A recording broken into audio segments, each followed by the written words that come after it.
and we are back here at the 132nd Supreme Convention of the Knights of Columbus in Orlando, Florida. We see some beautiful scenery outside with some great scenes of the wonderful palm trees, and we're in a great location here in Orlando. We are here with a very special guest at the desk, Cardinal Seán O'Malley, Archbishop of Boston. Thank you so much for being with us. Thank you. Delighted to be here.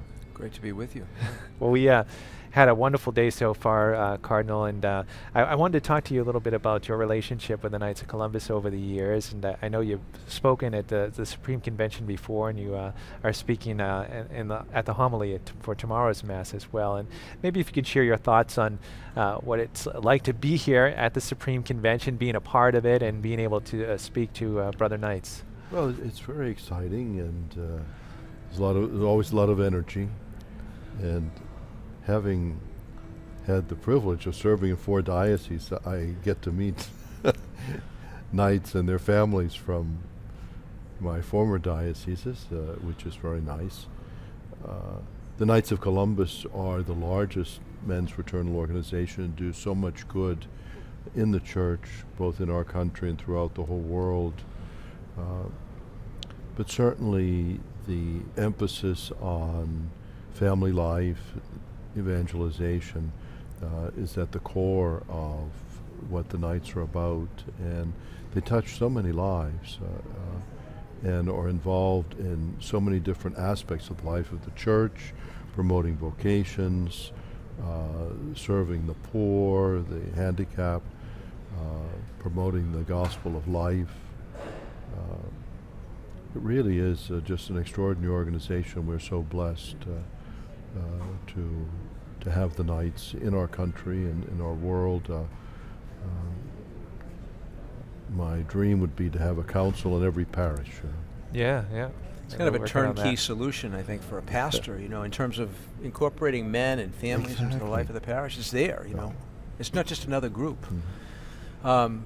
As I was listening to the Supreme Knights address today, which was lengthy in a very good way, because there was so much good to talk about, inspiring things for the future. The initiative for the domestic church, my ears perked up, one of the many times my ears perked up, because in this moment, when the family and traditional marriage is under attack, what a great initiative for the Knights to take up at this moment in history. Yes, and the Supreme Knights spoke about that at the lunch today too, urging the bishops to help promote the themes that they've identified, and of course it fits right in with the Synod on the Family, and this is a very important theme that the Holy Father has identified so clearly for the universal church. Yeah, maybe we could talk about that too. We have the Extraordinary Synod of Bishops coming up in the family, and preparation for the 2015 World Meeting of Families in Philadelphia. We actually talked with Archbishop Chaput earlier as well, but the focus on the family by the Pope and the Church as well in this time, I think, is critical, and the Supreme Knight has mentioned that as well. But the support of the Knights behind that, what kind of support for you and for bishops to see the strength of the Knights behind it, and to see the example of the Knights too. We've seen a lot of families here today, and I think it's a wonderful example for people as well to see this kind of fraternal organization and how that can help in your message. Well, certainly society is facing a very grave problem, as fewer people are getting married or postponing marriage or substituting cohabitation. And I think for the first time the majority of households in the United States are not married couples, and that brings with it a whole constellation of problems, social, economic, psychological, that society has to deal with. Certainly the Church's mission to promote family life is a great service to society, and the Knights of Columbus have taken up this challenge in so many ways. We're very, very grateful for this latest initiative. We've been trying these days to kind of unveil the Knights of Columbus. Sometimes people have preconceived notions about the Knights themselves and the mission of the organization, but it is, as you know, first and foremost spiritual. We began today with Mass, we'll begin tomorrow with a Mass, and tomorrow evening the relic of St. John Paul II will be venerated here, and it was in Boston. Can you tell us about some of your memories of that moment at the Cathedral of the Holy Cross? Yes, we had huge crowds of people come to venerate the relic. It was a very, very touching moment, and it's amazing how the relics touch so deeply the Catholic imagination that people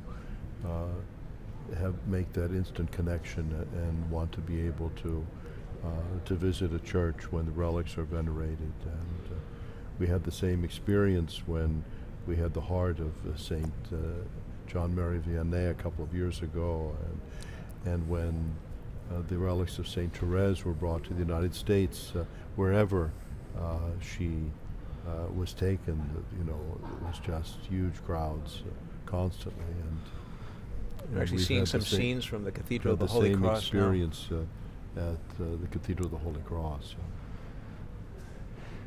That was, and it's a beautiful reliquary too. I'm not sure where they had it made, but it's very striking. And that will eventually make its way back to the National Shrine in Washington as well.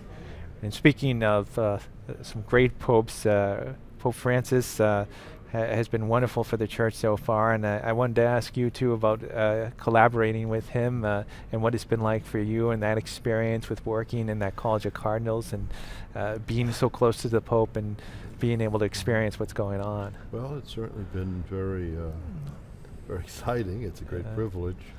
The Holy Father gives a lot of time to the meetings with the Council of Cardinals, and he attends all of our meetings and is very anxious to hear people's opinions, and having weighed all of the input, then he's quite prepared to make decisions. He certainly is a man with great capacity to govern, and has taken on some very difficult issues in the church, and is doing so splendidly, and I'm happy to be able to, in some way, make some contribution.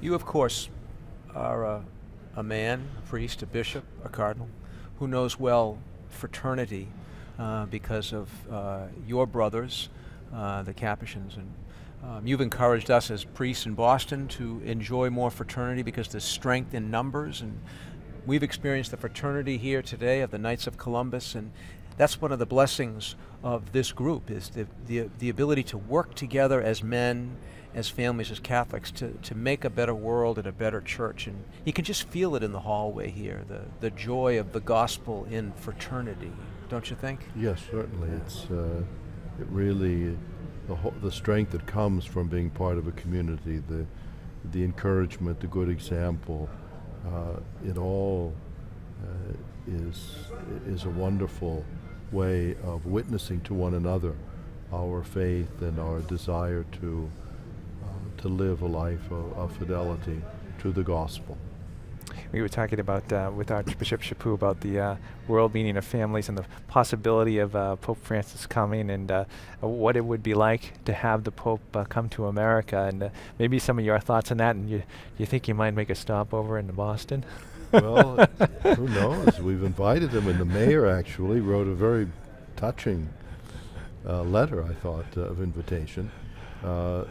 The Holy Father, right at the beginning of his pontificate, told me he was not going to travel a lot. He's already traveled pretty much now, and next month he'll be going to Korea and for this Asian Youth Assembly, and the presumption is that he will come next a year from September. Very possibly would address the United Nations. I know he's been invited to. So whether he'll add any other side trips on to Washington or Boston or wherever, it's a little early to to tell. We'd love to have him there. Yeah. I have to ask you, I mean, you have a huge archdiocese, and not without its challenges, like most dioceses these days, and then your involvement, as you've been saying, with the Holy Father, and a number of other projects going on.